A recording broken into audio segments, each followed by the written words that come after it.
Sir మీకు అందరికీ ఈ సాయంకాలం సమయంలో మనం ఈ చిన్నపాటి మీటింగ్ ఏర్పాటు చేసుకుని కొంచెం అవగాహన గురించి ఈ ఫ్యాక్టరీ కార్పొరేషన్ అట్లనే కరోనా ఆరోగ్యము మరియు ఫ్యాక్టరీని కాపాడుకునే బాధ్యత, భవిష్యత్ ప్రణాళిక, ఈ ఫ్యాక్టరీ పరిరక్షణ, ఆరోగ్యం అన్ని విషయాల్లో కొంచెం పెద్దలతో కొన్ని విషయాలు తెలుసుకుంటే బాగుంటుంది. అయితే చీకటిని చూసి చింతించకు సిరిదీపం పెట్టామండి. అయితే మనకి ఇప్పుడున్న ప్రజెంట్ పరిస్థితిలో చాలా భయంకరమైన పరిస్థితులు అనేది మనం ఈ కరోనా అనేది చూడండి ఎంత శత్రువు కనపడని శత్రువు. ఈ సమయంలోనే ఈ భారత ప్రభుత్వం ఏదైతున్నదో ఈ రక్షణ రంగాన్ని కార్పొరేషన్ చేసి మనల్ని ఎంత బలి చేస్తుందో, ఎంత అన్యాయం చేస్తుందో ఈ రెండు కూడా మనం వీటి మీద మనం తెలుసుకోవాల్సిన అవసరం ఉంది. దీన్ని ఎట్లా ఎదుర్కోవాలి, ఎట్లా ముందుకోవాలి, దాన్ని భయపడి దాని మందు గురించి ఇప్పుడు భారతదేశం అంతటా కూడా పరిశోధన చేస్తున్నారు. దీనికి విరుగుడు మంది ఏం చేయాలని ఎంతోమంది మేధావులు చేస్తున్నారు. అట్లనే ఇలాంటి ఫ్యాక్టరీని కార్పొరేషన్ కాకుండా మనం ఎట్లా చేయాలి, ఎట్లా ఏం చేయాలి, భవిష్యత్ ప్రణాళిక ఏం చేయాలి, ఏం జరిగింది ఇప్పటిదాకా అన్ని విషయాలు కూడా మన పెద్దలు మనకు చెప్తారు.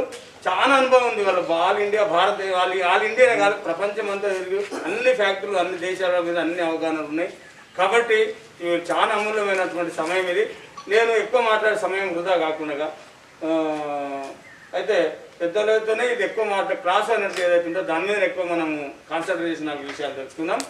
అయితే ఇప్పుడు నెక్స్ట్ మనందరి ఆత్మీయుడు మన డిఎస్ఎన్ రాజన్న మన ఎప్పుడు నిరంతరం ఆయన జీవితం త్యాగం చేసి ఈ సామాజిక దృక్పథం కలిగిన వ్యక్తి. ఆయన అనుకుంటే ఎక్కడో ఏదో స్థాయిలో ఉండాలి కానీ ఆయనకు ఒక మంచి స్వభావం కలిగిన వ్యక్తి. కాబట్టి ఆయన కూడా ఎప్పుడు దేశ ప్రజల గురించి, ఆయన తెలంగాణ గురించి అన్ని రకాల ఏదైనా ఆయన ఏ నిర్ణయం తీసుకుంటే అది మంచి కాన్సెప్ట్ ఉంటుంది. అలాంటి అనుభవాలు మనకు అవసరం. కాబట్టి ఇప్పుడు డిఎస్ఎన్ రాజన్న కూడా 2 నిమిషాలు మాట్లాడతారు. సంతోషంగా ఉంది ఆత్మీయులతోటి కొంత సమయం మీతోటి పంచుకోవటానికి అవకాశం ఇచ్చినందుకు అందరికీ ధన్యవాదాలు. ఈ మన ఓడిఎఫ్ గడ్డ మీరందరూ ఎన్నో అనుభవాలు ఇచ్చిండ్రు. అదంతా ఒక రీల్ లాగా మొత్తం నాకు మెదులుతూ ఉంటుంది. ఇప్పుడైతే ముఖ్యంగా మనము లాతూర్ భూకంపం వచ్చినప్పుడు అంటే ఒక డిజాస్టర్ సిచ్యువేషన్లో ఎట్లా అందరం కలిసిపోవడము, మళ్ళీ తాత్కాలికంగా ఎన్నికలు వస్తే ఎట్లా ఒకరి మీద ఒకరికి అలిగే వాళ్ళము, ఎట్లా కొట్లాడుకునే వాళ్ళము, అంటే ఎన్నో రకాల ఇన్ఫ్లుయెన్సెస్ తోటి మనము నేర్చుకుంటూ చివరికి మళ్ళీ చాలా గొప్ప ఆత్మీయత ఇచ్చే సందర్భాలు, శత్రువు బలంగా ఉన్నప్పుడు మళ్ళీ మనందరం కలవాల్సిన అనివార్య పరిస్థితి వచ్చినప్పుడు ఎంత గట్టిగా ఒక్క దగ్గర వస్తాము. ముఖ్యంగా ఆర్డినెన్స్ ఫ్యాక్టరీ మెదక్ చరిత్ర దేశంలోనే మేము అనలైజ్ చేసుకుంటాం సైంటిఫిక్గా. ఒక్కొక్క ఫ్యాక్టరీకి ఒక ప్రత్యేకమైన పరిస్థితి ఉంది. మనకి ఈ సోషియో ఎకనమిక్ అండ్ పొలిటికల్ పాలసీస్ని ముఖ్యంగా తెలంగాణ గడ్డ ఎప్పటికప్పుడు అనలైజ్ చేస్తూ ఇక్కడ ఉండే సామాజిక వర్గాలకి ఒక గొప్ప లీడర్షిప్ని ముందుకు తీసుకొస్తూ మళ్ళాంటి మధ్యతరగతి కొంత కంఫర్ట్ జోన్లోకి వచ్చిన మళ్ళాంటి వాళ్ళకి ఒక డైరెక్షన్ ఇస్తూ ఒక ఇంటలెక్చువల్ డైరెక్షన్లో మనల్ని నడిపిస్తూ ఇక్కడ మనకు ఒక ప్రత్యేకమైన వాతావరణము ముఖ్యంగా తెలంగాణ గడ్డ మనకి ఇస్తూ ఉంది. అట్లనే ఇక్కడ ఫ్యాక్టరీ స్టార్టింగ్ నుంచి కొంత ఈ సిచ్యుయేషన్ ఇక్కడ కొంత చైతన్యం ఉంది, దీన్ని ముందు నుంచే దబాయించి పెట్టాలని పిచ్చి ఆలోచనతోటి ఇక్కడ మంచి లీడర్షిప్ని తయారు చేసుకుంది ఇక్కడ యాజమాన్యం.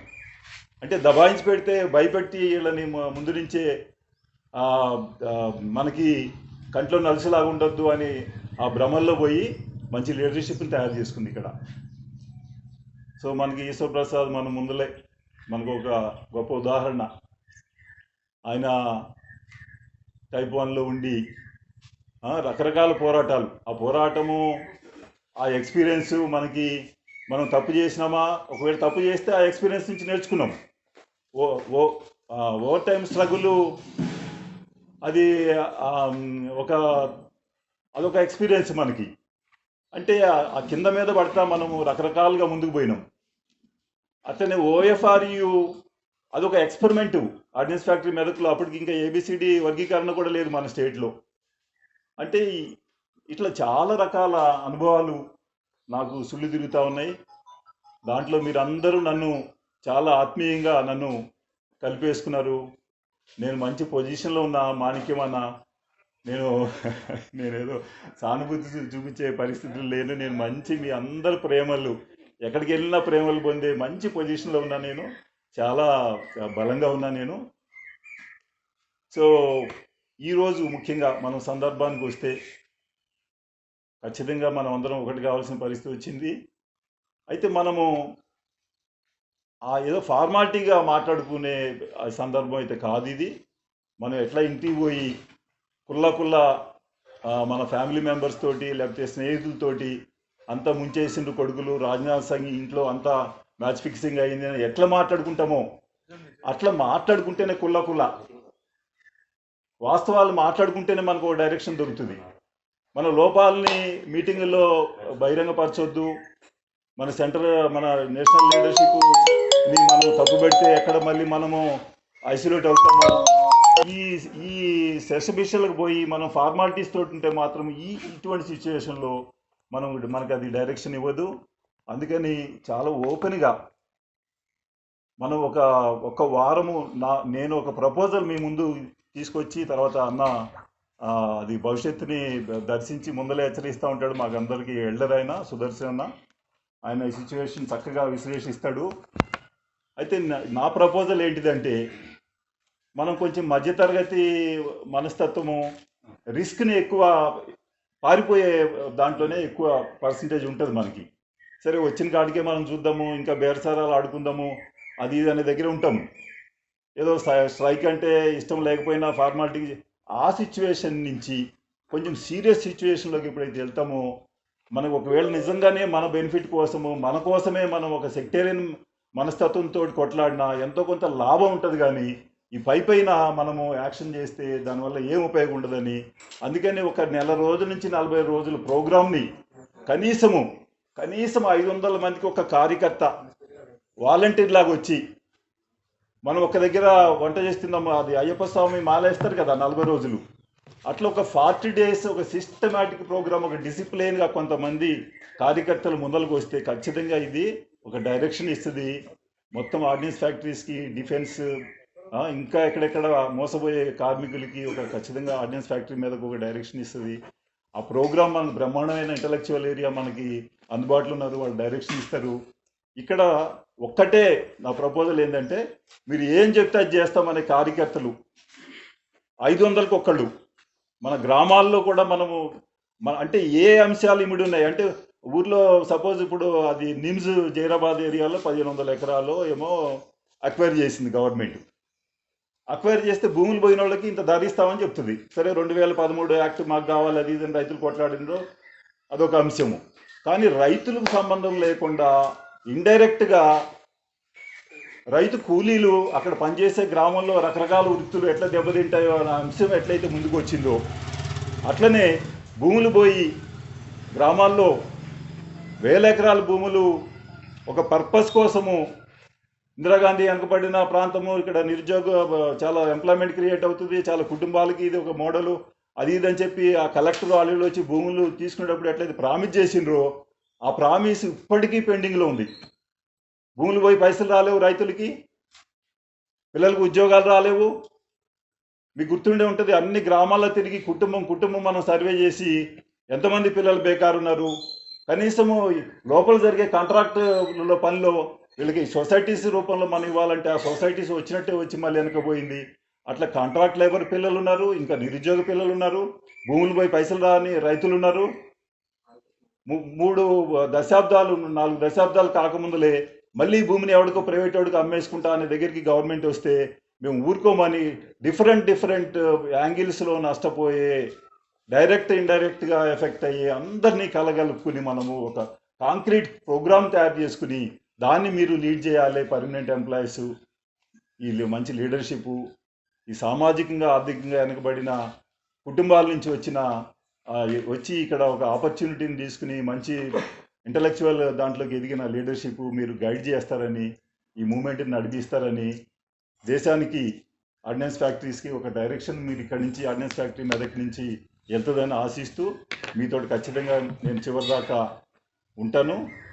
నాకు అవకాశం మీరు ఇస్తారని ఆశిస్తూ ఈ అవకాశం ఇచ్చినందుకు ధన్యవాదాలు.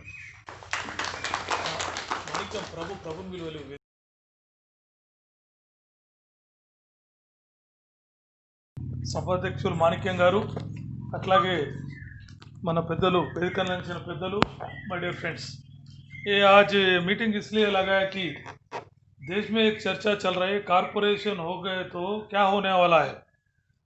हमारा पेंशन आज तक नहीं है, 2004 में पेंशन चला गया, आज तक पेंशन का गारंटी नहीं है।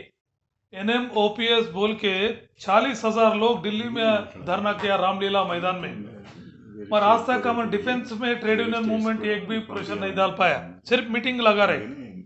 तो मीटिंग स्टेज है क्या है? हमारा एक एम्प्लॉय आर्टिकल, देश का आर्टिकल, कॉन्स्टिट्यूशन आर्टिकल 14 to 18 क्या बोल रहे? इक्विटी, इस देश में एक सिविलियन के अंतर में डिस्क्रिमिनेशन नहीं रहना, सब इक्वली ट्रीट करना बोल रहे। हम ईश्वर प्रसाद फिटर जनरल को पेंशन दे रहे, नया आदमी हमारा दशरथ को पेंशन नहीं है, ये कौन सा इंसाफ है? ये 2004 के बाद अपॉइंट है तो पेंशन नहीं है, अभी पेंशन तो पुराना आदमी की पेंशन है, ये गलत है, बहुत गलत है। इसलिए लगा है कि 50,000 करोड़ वो लोगों के पास 10% कलेक्ट करके कारपोरेट को हैंड ओवर करने के लिए सरकार ने डिसीजन लिया गया। इसके ऊपर लड़ाई चलना है, लड़ाई चल रहे नहीं, ये फैक्ट है मित्रों। और BSNL में हम देखा, BSNL में कारपोरेशन होने के मौजूद भी सेंट्रल गवर्नमेंट डियरनेस पे और इंडस्ट्रियल डियरनेस पे में 37A रूल पे पूरा इंडस्ट्रियल डेवलपमेंट पे में भी वो लोग पेंशन हासिल किया। सो अभी एक वक्त है कारपोरेशन के चर्चा में पेंशन किसी हाल में होना बोल के डिमांड लगाना, वो लोगों के लिए आवाज उठाना, नहीं तो हम नहीं मानेंगे पूरा आपको बोल के बोलने का वक्त आ गया, वो समय को अपन आगे बढ़ाना, नहीं तो पेंशन आने वाला नहीं, ये डिस्क्रिमिनेशन कंटिन्यू होंगे। हमारा साथी को बिना पेंशन रिटायर्ड होके उसका जिंदगी तमाम सोशल जस्टिस को डिने हो जाएंगे। इसके लिए आवाज उठाने के लिए ये समय वक्त है बोल के हम सोच रहे। मैं मित्रों, आज ये कारपोरेशन के लिए बोल रहे सरकार, कारपोरेशन कर देंगे हम, 41 फैक्ट्रीज बोल रहे। कारपोरेशन किस लिए कर रहे? They are not having any justification. Government is saying that हम बिजनेस नहीं करेंगे, सबको दे देंगे। फिर तुम क्यों, मोदी क्यों? वो भी बिजनेस फोर्स को दे सकते, प्राइम मिनिस्टर और मिनिस्टर सबको दे सकते, धंधा वालों को। इस देश में लड़ाई में, आजादी लड़ाई में भगत सिंह जी, सुभाष चंद्र बोस जी, मौलाना अब्दुल कलाम जी, ये तमाम नेता लोग अपना कुर्बानी किया। भगत सिंह ने 21 ईयर्स में मेरे बीवी नहीं, मेरे बच्चे नहीं, मेरे देश के लिए मैं बलिदान हो रहे बोला। नेताजी अपना जिंदगी तमाम 26,000 आजाद हिंद फौज को ऑर्गेनाइज करते हुए जिंदगी कुर्बानी किया। ऐसा हमारा पैट्रियट्स देश का नेताओं का मन में क्या है, उसका लक्ष्य क्या है?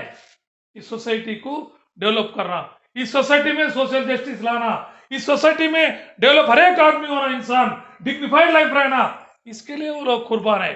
आज एक कुर्बानी को कारपोरेट को, अदानी अंबानी को मार्टिगेज करना चाहे तो चुप बैठेंगे, लड़ेंगे।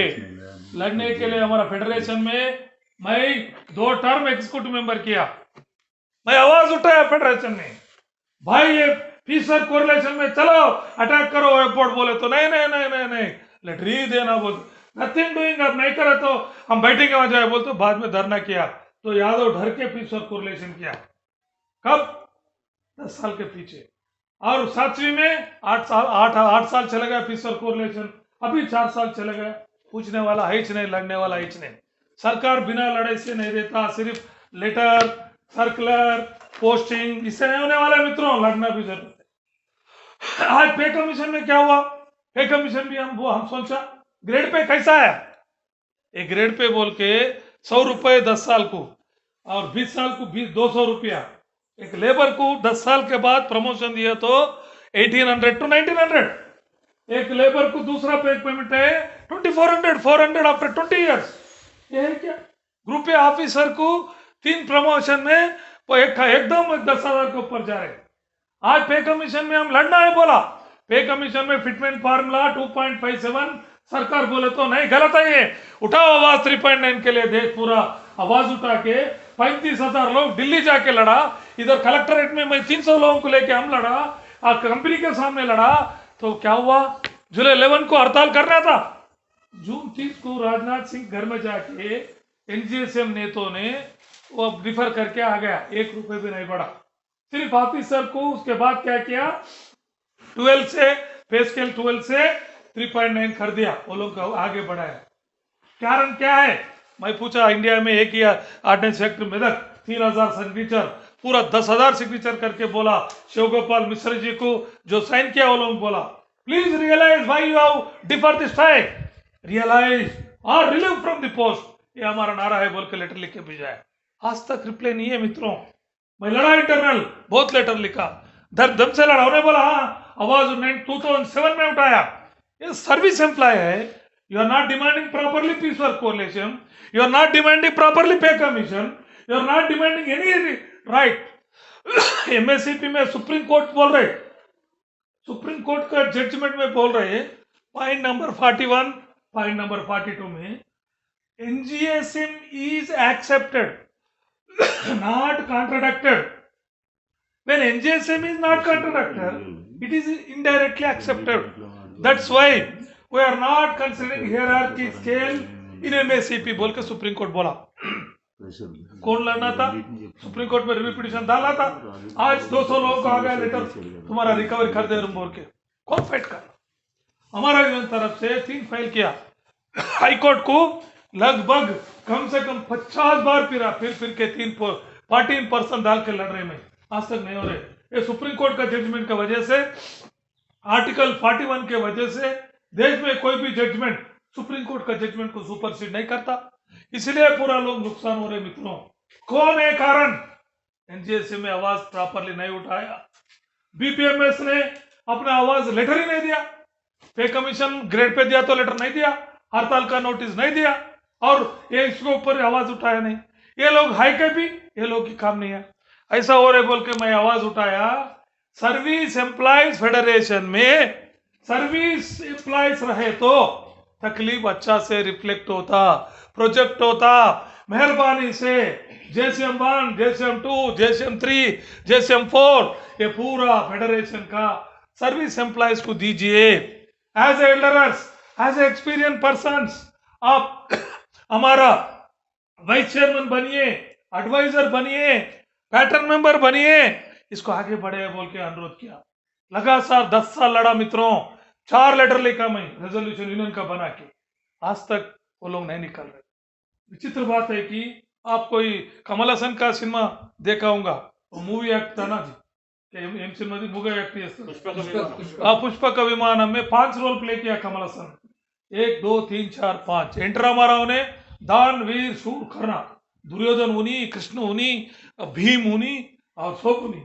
ऐसा हमारा फेडरेशन में general secretary JCM 1, JCM 2, JCM 3, JCM 4 भी लास्ट फैक्ट्री में भी नहीं छोड़ रहे। मैं बोला क्या रोल है ये, एक आदमी कितना रोल कर सकते? ये भी बर्दन था हमारा महानी बुजुर्गों, उन्हें जिंदगी तमाम बोला एक आदमी एक पोस्ट ले 2 टर्म करो छोड़ दो, बोला किसी नहीं माना, बुढ़ा मर गया। हमारा फेडरेशन में 4 लोग, उसने जिंदगी तमाम पोस्ट नहीं खाली नहीं किया, उन्हें फोटो को हार डाला तो फोटो खाली हुआ 4 लोगों का। तो नीचे वाला ये देखना है इसको फोटो को हार खप गिरता, ये देखना है क्या? ये कितना तकलीफ का बात है बुजुर्गों के लिए, हम रेस्पेक्ट है क्या? ऐसा है मित्रों सिचुएशन, इसलिए आवाज उठाया मैं, सर्विस वाला ही रेस में रहना, की पोस्ट में रहना। तो ईश्वर जी बार आवाज में उठा रहे इसको जेसीएम 3 मत दो। हम बोला जेसीएम 3 जरूरत ही नहीं तेरे, वो जेसीएम को सूट पेज पकड़ के बोर्ड में बांट करके 6 महीने मिनट्स लगा के हमसे नहीं होता, हो फाइट करते हैं। इश्यू रेस किया, ये टेरिकॉट ड्रेस जेसीएम 3 उठाया 25 साल के पीछे, आकाश colour shirt, brown colour pant बोल के हमारा श्री कुमार जी जेसीएम 3 स्टाफ से लेटर उठाया। 25 साल से चर्चा चल रही, आकाश colour shirt, brown colour pant. हम सिर्फ 25 साल के पीछे हम आवाज उठाया, 2000 से रैली लगाया, ड्रेस हासिल किया, स्टिचिंग चार्जेस हासिल किया, 41 फैक्ट्री में एक ही आग फैक्ट्री हासिल किया, वो ऑर्डिनेंस फैक्ट्री में तक है वर्करों का स्ट्रगल की वजह से मित्रों। ये है इतिहास। इसलिए मित्रों आज एक कारपोरेशन स्ट्रगल में आप पे कमीशन में आवाज नहीं उठाते। परसों हड़ताल हुआ तो मैं भी आया था। हमारा माजी मर गया बाद इमीडिएट 10 दिन में आके बैठा, 20 दिन रात दिन मेहनत किया, सबको ऑर्गेनाइज करके हड़ताल के लिए तैयार किया। अगस्त में हम 5 दिन हड़ताल किया, 100%, 99%। हड़ताल के बाद हम बोला 30 दिन का हड़ताल करना है कॉमरेड, आगे बढ़ो, 30 दिन हड़ताल करके सरकार को झुकाओ, हिलाओ, हासिल करो, बोले हमारा नेता। हम बोला ठीक है, 30 दिन के लिए तैयार किया, सेक्शन फिरा, पॉम्पलेट डाला, घर घर फिरा, सब कुछ किया। 30 दिन के 5 दिन हो गए, 5 दिन के बाद हड़ताल पोस्टपोन डिफर हो रही कॉमरेड बोल के फोन आया। मैं बोला क्यों डिफर कर रहे? 30 बोला 5 दिन क्यों भाग जा रहे अपन? बोले तो सरकार हाई पावर कमेटी डाला, फिर सरकार डालने के बाद कारपोरेट फिर करे तो कैसा बोल के मैं पूछा। नहीं, फिर देखने का नहीं, अगर सरकार फिर कारपोरेशन बोल के मुंह से आए तो हम हड़ताल में जाएंगे, बस नोटिस का जरूरत नहीं। बोला सीतारामन का मुंह से मई 16 को आया, आ जाए 29 जून, हड़ताल में गए क्या अपन? तो पे कमीशन में हड़ताल का, कारपोरेशन का डिमांड में, एनपीएस के डिमांड में रद्द करो नहीं बोल रहे। जैसे उनमें क्या बोल रहे, एनपीएस को पीएफ दो, एनपीएफ को उसमें इंटरेस्ट दो, मर गए तो ओ दो। इसका मतलब क्या है? रिफॉर्म, संस्करण, नो रेवोल्यूशन स्पिरिट। अरे इंसाफ बेइंसाफ है, लड़ेंगे बोल के मुझसे नहीं आ रहे। इसलिए कि रिटायर्ड वाला पूरा बैठ गया। ये ऑर्गेनाइजेशन के लिए बहुत नेगेटिव है कॉमरेड्स। इस सिलसिले में कारपोरेशन का लड़ाई को आगे बढ़ाना है तो मैं बोला, हमारा यूनियन मीटिंग में बोला, हमारा एक्सपोर्ट से बताया, सीरियसली ये फाइट को सीरियसली लेके जाना, आगे बढ़ाना, नहीं तो ये बचने वाला नहीं है। इसलिए आज ये क्लास लगाया, आज पूरा सुन के अपना कैपेसिटी यूज करके, आज ऐसा नहीं कि कारपोरेशन हो गया हम छोड़ देंगे, ऐसा नहीं कॉमरेड, लड़ से हासिल कर सकते। ड्रेस कैसा हासिल किया? लोकल लेवल लड़के हासिल किया। Highly skill level fees work कैसा हासिल किया? Only ordnance factory Medak, because of our struggle. Ordnance factory Medak को लोड नहीं थे, आज बीएचएल तड़प रहे, 40% लोड थे। हमारा मैनेजमेंट बोला लोड नहीं है, सॉरी एमपी खत्म हो गया। तो बैठा हम पूरा 19 दिन बैठा, ये जेएससी लेके इकट्ठा, हर एक पॉलिटिकल पार्टी को मिला, हर एक आवाज उठा के बोला आवड़ी को, चलो आवड़ी आ रहे, रेल को पकड़ के आ रहे 1000 लोग, तेरा ऐसे कैसे कर देंगे, तेरा आवड़ी ऑफिस लोड प्रोवाइड करना तेरा जिम्मेदार है। डिमांड करने के बाद उतर के T70 T90 लेके पूरा लोड हासिल किया जेएससी की तरफ से ऑर्डिनेंस फैक्ट्री मेरठ में अपने लड़ाइयों से। मेरा कहने का यह है, without struggle, without initiation, without progressive thoughts, without revolution spirit परिवर्तन आने वाला नहीं है। ये कारपोरेशन, ये अटैक पूरा इसको रेवोल्यूशन स्पिरिट से फेस करना है, उसको मुकाबला करना है। ये नहीं कर पा रहे बुढ़ा लोग, रिटायर्ड लोग, इसलिए हमारा विरोधी है। वो हमारा बुजुर्गों को आए तो हम घर में खिलाते, हम होटल में नहीं खिलाते वो लोगों को। एज ए ह्यूमन बीइंग हम बहुत रिस्पेक्ट देते। हमारा लोबो जी था, हमारा बनर्जी था, वो ग्रुप गिफ्ट नहीं था, सबको लेकर चलते थे। वो लोग अभी मर गया, ये ग्रुप बाजी हो गया, वो पूरा रिटायर्ड वाला नहीं छोड़ा मित्रों। ये भी एक रीजन है। इसलिए लड़ाई जरूर सरकार से उठाना, बोले तो एक रेवोल्यूशन प्रोग्राम बनाना। मेरा अनुरोध है, आज हम पूरा सेक्शनों से बैठे, आज एक ऑर्डिनेंस फैक्ट्री प्रोटेक्ट कमेटी मैं ट्रेड यूनियन में लड़ा मित्रों। लड़ने में उतना हासिल इजी नहीं हुआ, मेरे भी लड़े तो आज चार्जशीट में 18 साल प्रोविजन एक्सटेंशन किया विदाउट इंक्रीमेंट। हम बोला चल, हम लड़ाई के समय में इंक्रीमेंट को, प्रमोशन को देखने के लिए कोई जरूरत नहीं। हमारा लड़ाई अगर इंसाफ का लड़ाई करेक्ट है, सिद्धांत करेक्ट है, हमारा लक्ष्य करेक्ट है, तो किसी को पीछे पलट के देखने का जरूरत नहीं। जरूर ये सिलसिले में हमारा सर्विस एम्प्लॉय फेडरेशन में रहना ये डिमांड है। कारपोरेशन को सही तरीका से फाइट करना ये हमारा डिमांड है। हमारा पेंशनर नया पेंशन स्कीम को किसी हाल में 37 बीएसएनएल सर्कल लाना यह डिमांड है। इसके लिए चाहे तो और कुछ भी होने दो, फेस करने के लिए चाहे वो लड़ाई बिल्डअप करने के लिए ऑर्डिनेंस फैक्ट्री परिरक्षण कमेटी एक डालना, ये लड़ाई को आगे बढ़ाना। ऐसा नहीं हम जेएससी के खिलाफ नहीं है, जेएससी को बोलता है कि ये डिमांड लगाओ। हम बोला 3 बार, आपका रिपोर्ट क्या है? You have to prepare a report क्या बोल के ऑर्डिनेंस सेक्टर मेदक को क्यों कारपोरेट नहीं करना बोल के, क्या स्पेशल एनवायरमेंट है। आज 3,500 एकड़ लिया, आज 2,000 एकड़ खाली है, 4,000 को 1 एकड़ दिया हमारा लैंड फार्मर्स। आज 2,000 एकड़ को 4,000 में किस लिए दिया? देश का फैक्ट्री बोल के दिया। देश का फैक्ट्री में लोग जीता बोल के दिया, अपना पेट का जीवन देने वाला जमीन दिया। आज क्या बोल रहे? 60,000 एकड़ कारपोरेट को दे तुम बोल रहे। अब किसानों से एलडीपीओ से मिलना है, मिलके वो लोगों से मैं बात भी किया। जरूर हमारा 1 एकड़ भी अगर कारपोरेट को देना है तो हमको बिठाओ, कारपोरेट साहब देने का हक नहीं, हम सरकार को दिया। अगर उन्हें नहीं तो हम नहीं मानेंगे, किसी कारपोरेट नहीं आने देंगे। हमारा कीमत है आज 1 एकड़ का 3 करोड़ रुपया। 3 करोड़ का कीमत, 4,000 का आपका पकड़ लो इंटरेस्ट के साथ, बाकी पैसा दे के अग्रीमेंट करो, नहीं तो किसी कारपोरेशन की तरह अलो नहीं करेंगे बोल के हमारा कैसा आ रहा, में दुमैल आ रहा, विंद्रकरण चेरियालय से आवाज उठाना है, ये जैसी करना है। हम बोला नहीं, सोचेंगे करेंगे, और ऐसा नहीं हो सकता मित्रों। ये पूरा डाला लेके एनपीएस लैंड रिफॉर्म्स हमारा हक को लेके लड़ने का जरूरत है। इसमें हमारा सुदर्शन जी आज इसलिए मीटिंग लगाए आप आत्मियों से, हमारा कोई पोस्ट के लिए जेसीएम 3 के लिए और कोई पोस्ट के लिए फड़पने का नहीं, सिद्धांत के लिए जीएंगे, सिद्धांत के लिए मरेंगे। आज हमारा 18 फैक्ट्रीज में गाइडेंस दे रहे, या माइग्रेट होने दो, गरीब होने दो, उसके लिए हम काम कर रहे हैं, उसमें बहुत संतुष्ट है। इस्नापुर में भी हमारा यूनियन ऑफिस शॉर्टली इनॉग्रेशन कर रहे हैं, वही बैठेंगे, हफ्ते में 5 दिन बैठ के काम करेंगे वर्करों के लिए। इसलिए सब एक फिलॉसफी के लिए अपन तैयार होना। ऑर्डिनेंस फैक्ट्री प्रोटेक्शन कमिटी, एक कमिटी बैठ के आगे बढ़ना, एक सिद्धांत के एक प्रोग्राम हम बनाना बोल के मैं आपसे अनुरोध करते हैं। मीटिंग होने के बाद अपना प्रोग्राम एक लोगों को देना।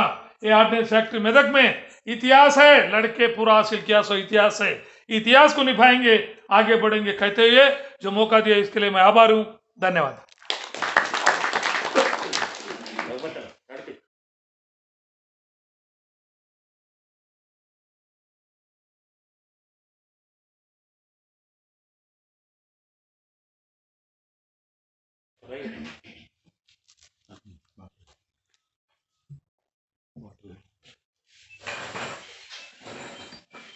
సభాధ్యక్షులు రఘుపతి గారు, తర్వాత వేదిక మీద ఉన్న రాజన్న గారు, ईश्वर प्रसाद గారు మరియు మిగతా కాంపరేట్స్।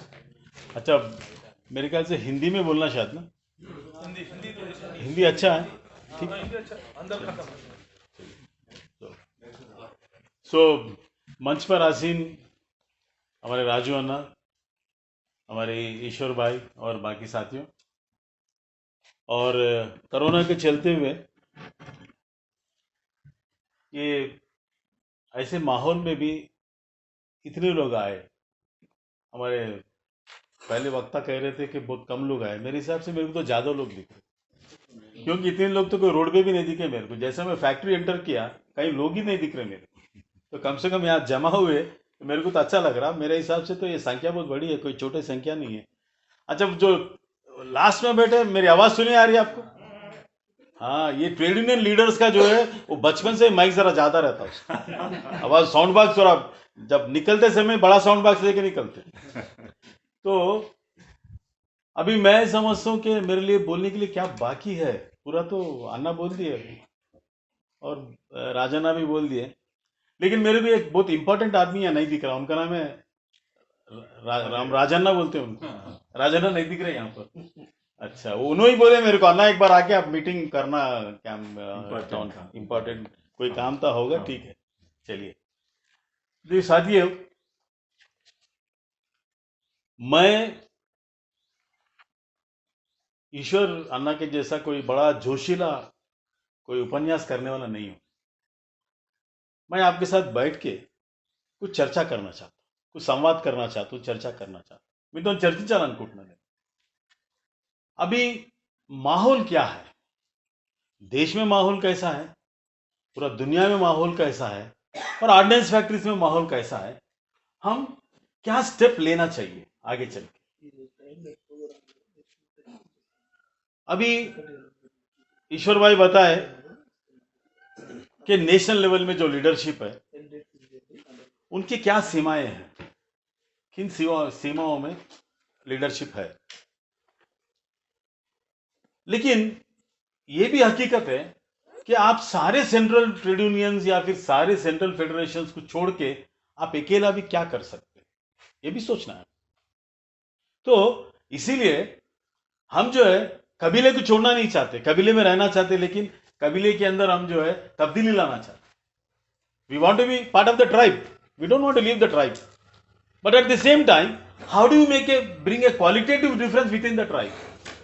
తెగలోనే ఉండి ఏ రకంగా మార్పు చేయగలుగుతాం అది కూడా ఆలోచించుకోవాలి ఒకసారి. సో बहुत सारे चीज़ों को अपन चर्चा करेंगे. मेरे ख्याल से कितना टाइम आप बैठ पाते, ठीक है, ये वो दो चीज़ पे है. अब जितना देर मैं अच्छा बोलूँगा आप बैठेंगे, नहीं तो फिर आप लोग कुछ ना कुछ इशारा कर देते कि भाई अब बहुत हो गया, आप घर जा सकते. आल्विन फैक्ट्री में इलेक्शन होता था, बहुत पुराना फैक्ट्री आल्विन फैक्ट्री में जनरल बॉडी मीटिंग में बात करना इज अ बिग चैलेंज. कोई भी बड़ा तुरुमखान लीडर हो उसके लिए बहुत बड़ा चैलेंज था. अगर बोलने में कुछ भी दिलचस्पी नहीं लगा, वहां से तालियां मारना शुरू कर देते ऑडियंस में से. मतलब आप चले जाओ, बहुत हो गया. या नहीं तो वहां से एक आदमी बोलता बहुत अच्छे, बैठ जाओ. तो समझ गए. तो ऐसा आप लोग भी कुछ ना कुछ इशारा करते, मैं समझ सकता हूं कि भाई टाइम हो गया. तो कोई चिंता नहीं है, मैं समझ सकता हूं. तो आप चिंता मत करो, मैं उतना लंबा नहीं बोलूंगा, आपको चेहरा देखते रहूंगा, उसके हिसाब से मैं अपना मैं टाइमिंग एडजस्ट कर लूंगा. आज मैं एक संवाद, एक चर्चा मैं आपके साथ करना चाहता हूं. हम लड़ाई की बात कर रहे हैं, हम लड़ना चाहते हैं. भाई हम किससे लड़ना है, कैसे लड़ना है, क्यों लड़ना है, लड़ने से क्या मिलने वाला है, लड़ने से कुछ मिलता है या नहीं मिलता, लड़ने से नुकसान होता क्या, इसके बारे में भी सोचना बहुत जरूरी है. तो इसीलिए आज का मेरा विषय था, मैं एक्चुअली पावर पॉइंट प्रेजेंटेशन बनाया, उसके बाद मैं सोचा ब्लैक बोर्ड वगैरह होगा, कोई बात नहीं, यह मेरे लिए भी एक चुनौती है बिना ब्लैक बोर्ड के समझाना. तो मैं ये कह रहा हूं आपसे कि कोई भी लड़ाई हो, कोई भी एंगेजमेंट हो, उसमें 3 चीजों का ध्यान रखना बहुत जरूरी है. सबसे पहले आपको अपनी ताकत क्या है इसका अंदाजा होना बहुत जरूरी है. మీకు మీ శక్తి ఎంత ఉంది, దీని నుంచి మీకు ఒక మంచి అవగాహన ఉండాలి.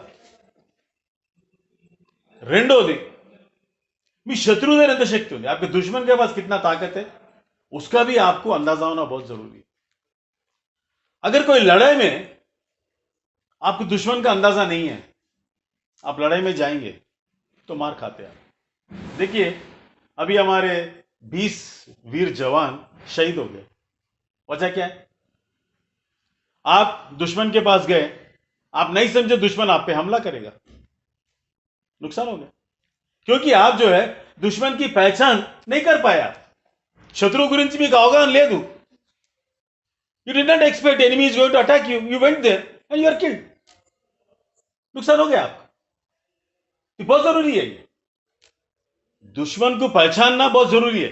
मैं यहां पर सरकार को कोई दुश्मन नहीं मान रहा हूं मैं, लेकिन जब हम कोई किसी से कन्फ्रंट करना चाहते, किसी से झगड़ा करना चाहते, किसी के साथ झड़प में जाना चाहते, किसी के साथ विवाद करना चाहते, तो यह बहुत जरूरी है अगला आदमी जो हमारे टेबल पे आगे जो बैठा हुआ है उन्हें क्या है उसकी समझ रहना बहुत जरूरी है हमारे. तो इसीलिए एक बहुत बड़ा एक चाइनीज स्ट्रैटेजिस्ट है, वो क्या बोलते रणनीति रचने वाला एक बहुत बड़ा दार्शनिक था, उसका नाम था संजू. संजू क्या बोलता, 3 स्टेजेस होते. एक, आपको आपके बारे में अच्छी जानकारी है, दुश्मन के बारे में भी जानकारी है. మీ గురించి మీకు బాగా తెలుసు, మీ శత్రువు గురించి మీకు బాగా తెలుసు. అప్పుడు 100 యుద్ధాలు జరిగినా కానీ మీకు నష్టం జరగదు. अगर 100 बार झगड़ा हुआ, 100 बार लड़ाई हुआ, आपको नुकसान नहीं होता, क्योंकि आपको पूरी जानकारी है. दुश्मन कैसा वार करेगा, दुश्मन क्या कर सकता, आप कैसा लड़ सकते, आपको पूरा अंदाजा है. तो उस स्थिति में आपको नुकसान नहीं होता. आपको अपने बारे में अंदाजा है लेकिन दुश्मन के बारे में अंदाजा नहीं है, वो लड़ाई हार जाते हैं. अगर आप गलती से एक दो बार जीत भी गए, वो जीत हमेशा रहने वाला नहीं है, आप हार जाएंगे. और कभी दुश्मन का अंदाजा आपको है लेकिन आपका अंदाजा आपको नहीं है, आप लड़ाई नहीं जीत सकते. अभी मैं तीनों का एग्जाम्पल दूंगा आपको। महाभारत मैं इसीलिए मैं आपको समझा रहा हूं, दिस इज द टूल, एक औजार है आपके लिए। देखो पानीमुट्टू, यूज दिस टूल, आप ये टूल इस्तेमाल करो। अभी आप बहुत बड़ा लड़ाई छेड़ने वाले हैं, बहुत बड़ा लड़ाई में जाने वाले हैं, मुझे मालूम है। अभी 3, 4, 5 तारीख में कोयला वाले आंदोलन करने वाले, कोयला का स्ट्राइक चलने वाला है। आप लोग भी स्ट्राइक का धमकी दिया, आप स्ट्राइक कब शुरू करते हैं मुझे मालूम नहीं है, लेकिन जब आप लोग 1 महीने का स्ट्राइक का ऐलान किए, मैं ईश्वर भाई से डिस्कस करा, ये कौन सा तरीका है भाई आपका? 1 महीने का स्ट्राइक आप कैसा डिसाइड करते? 2 महीने क्यों नहीं करते? 15 दिन क्यों नहीं करे? 1 ही महीना क्यों करे? तो मेरे को जो समझ में आया, क्योंकि महीने में एक बार तनख्वाह मिलता, बात सही है, तनख्वाह लेना चाहिए हमको, लड़ेंगे मगर हमको महीना होते मेरा तनख्वाह मेरे को मिलना, मतलब ये तुम्हारी कमजोरी है, ये तुम्हारा दुश्मन को मालूम है। तो क्या करता उन्हें, 1 महीना स्ट्राइक बोले ना, करो 1 महीना, बैठ गया, 3 दिन हो गया, 4 दिन हो गया, 5 दिन हो गया, लीडर परेशान है। लीडर इसीलिए परेशान है कि भाई क्या होता मालूम नहीं है, सरकार नहीं बुला रहा बात करने के लिए। आप खुद गए सरकार के पास, मैं आपको हकीकत बता रहा हूं, मेरा बहुत लंबा डिस्कशन संजीव रेड्डी साहब से हुआ। सारे नेता लोग संजीव रेड्डी साहब कैसे आए, आगे बोले ये स्ट्राइक को कैसा खत्म करेंगे। अरे भाई आप 1 महीने का स्ट्राइक बोले ना, 5 दिन में, 3 दिन में पूरा खत्म हो गया, अब बचा कुछ भी नहीं है। बाकी 27 दिन ఇంకా 27 రోజులు చూడాల్సిన అవసరం ఏం లేదు, అప్పటికే అయిపోయింది। You wanted a compromise. Rajnath Singh साहब से बात कराया उन्होंने, एक फेस सेविंग, मैं आज कैमरे पे कह रहा हूं, मैं ये I am saying on camera, ये पब्लिश कर सकते हैं आप, it was a face saving agreement. आपके पास कोई रास्ता नहीं था, इसीलिए आप जाके कॉम्प्रोमाइज करें। 1 महीने का हड़ताल बोल के 5 दिन में क्यों खत्म करें आप? क्या वजह है भाई, क्या जरूरत है आप लोगों को? अपने आप खत्म करे जाके, सरकार नहीं बुलाया आप लोग टॉक्स के लिए, ये इट वाज स्टेज मैनेज्ड, आप चले गए।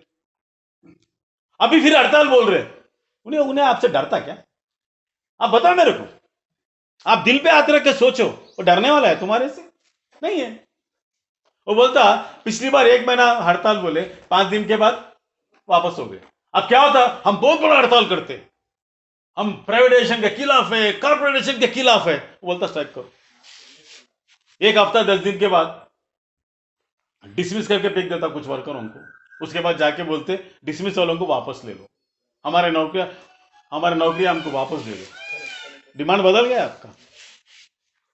मैं आपका हिम्मत नहीं तोड़ रहा हूं, मैं I am not breaking your confidence, मैं आपको नहीं डरा रहा हूं, సమ్మెను మిమ్మల్ని భయపెడతలేదు నేను, బట్ వాస్తవం తెలియాలి కదా, వాస్తవం తెలియకుండా ఎట్లా?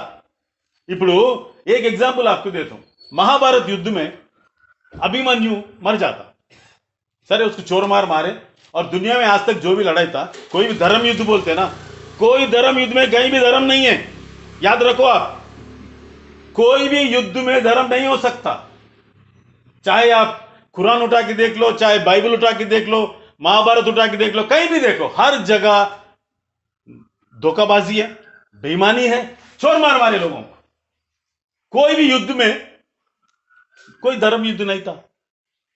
अभिमन्यु को मारे, लेकिन अभिमन्यु की एक प्रॉब्लम थी, उसको पद्म व्यूह में जाने का मालूम है, लेकिन वापस आने का नहीं मालूम।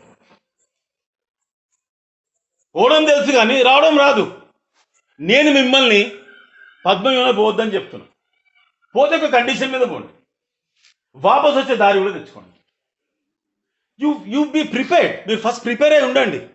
भाई हम कहां तक जा सकते, हम कहां तक जा सकते और हम कहां वापस आ सकते। अच्छा मैं और एक बात बोल रहा हूं, कॉम्प्रोमाइज करना कोई गलत नहीं है। क्यों गलत है भाई, क्यों गलत है? मैं बोलो, कॉम्प्रोमाइज करना गलत नहीं है। कॉम्प्रोमाइज करो, अपने फायदे का कॉम्प्रोमाइज करो। कॉम्प्रोमाइज है, make a compromise, but that compromise should be in your favour. Don't make a compromise in favour of your enemy. दुश्मन के फेवर में कॉम्प्रोमाइज मत करो। हम भी ट्रेड यूनियन में लड़ाई झगड़े बहुत होते थे, हमारे मारपीटाई। अब तो अब तो ट्रेड यूनियन में कोई लड़ाई झगड़ा नहीं है, अन्ना को मालूम है, अन्ना को कम से कम 25 साल 3 डिस्ट्रिक्ट हैदराबाद, रंगारेड्डी, मेदक, नलगोंडा, ये पूरे डिस्ट्रिक्ट मेरे ऊपर क्रिमिनल केसेस थे। ट्रेड यूनियन में मैं बहुत वायलेंट था, तो अब लड़ाई झगड़ा होता था, हम कॉम्प्रोमाइज करते थे। अगर अगला ग्रुप हमको मारा, हम कॉम्प्रोमाइज करते थे। कैसा? जब कॉम्प्रोमाइज के लिए बैठे, बुला के एक थप्पड़ मार के कॉम्प्रोमाइज करते थे, क्योंकि हमारा पल्ला भारी रहना लड़ाई में, కాంప్రమైజ్ లో हमारा पल्ला भारी रहना। మనం సంధి చేసుకున్నా కానీ సంధిలో కూడా ये कंडीशंस में हम संधि చేసుకుంటాం। अच्छा, क्यों मैं कह रहा हूं आपको दुश्मन मतलब यहां पर सरकार जो भी है उसकी पहचान क्यों जरूरत है आपको? देखिए, शिवाजी महाराज का एक बहुत जबरदस्त एग्जाम्पल है। आप सब लोग जानते हैं शिवाजी महाराज और what was his name, that Khan, Afzal Khan का लड़ाई में हमारे बहुत सारे आरएसएस बीजेपी वाले और हमारे साथियां बोलते भाई एक वो मुसलमान हिंदुओं का लड़ाई है। बिल्कुल गलत। मुसलमान हिंदू का लड़ाई नहीं है, क्योंकि औरंगजेब बोलता अफजल खान को, तुम क्या करते मुझे नहीं मालूम, मुझे वो चाहिए, वो जो पहाड़ का चूहा है उसको पकड़ के लेके आओ। बिकॉज शिवाजी का हाइट 4 फीट 11 इंचेस था, 5 फुट भी नहीं था वो, और ये अफजल खान 6 फुट का आदमी है। बहुत एक्सपर्ट था लड़ाई में और तलवार चलाने में नंबर 1 आदमी। तो उसको बोलता तुम जाओ, कैसा भी करो, उसको पकड़ के लेके आओ। बुलाते, कॉम्प्रोमाइज के लिए बुलाते, जैसे आप लोगों को बुलाते ना, कॉम्प्रोमाइज कहां बुलाते हैं ना, आप लोगों को दिल्ली में बुलाते। हाँ, ऐसा कॉम्प्रोमाइज हो गया तो कॉम्प्रोमाइज बुलाए एक जगह, तो शिवाजी महाराज जा रहे थे वहां पर, तो उनका जो सेनापति, उनके 2 सेनापति थे, दोनों भी मुसलमान, दोनों भी पठान। तो उन्होंने बोलता आप ऐसा मत जाओ, आप बिना हथियार के मत जाओ, अफजल खान जो है उसका हम भरोसा नहीं कर सकते। तो क्या करना, वो क्लास क्या बोलते, शेर का जैसा वो रहता ना, हाँ, वो फिंगर ये उसको दे देते हैं। तो उन्हें बोलते देखो बहुत जबरदस्त गाना है, बहुत जबरदस्त, ये इनका है, हमारा कौन, वो पाकिस्तानी सिंगर है नुसरत फतेह अली खान का। सही बात है, बहुत जबरदस्त गजल है, चलिए कव्वाली है ये। तो उसमें उन्हें बोलता ये 2 लेके चले जाओ, अगर गलती से उन्हें तुम्हारे पे वार करा, साले को पकड़ के फाड़ दो। ये दिया कौन? मुस्लिम है। उन्होंने मराठा एम्पायर में और मराठा राज्य में उनके बहुत सारे जनरल्स मुसलमान थे। ये हिंदू मुस्लिम का बिल्कुल लड़ाई नहीं है, वो एक राजा दूसरे राजा के बीच में लड़ाई था। वैसा तो अकबर के पास जो उनका सेनापति था वो तो राजपूत था।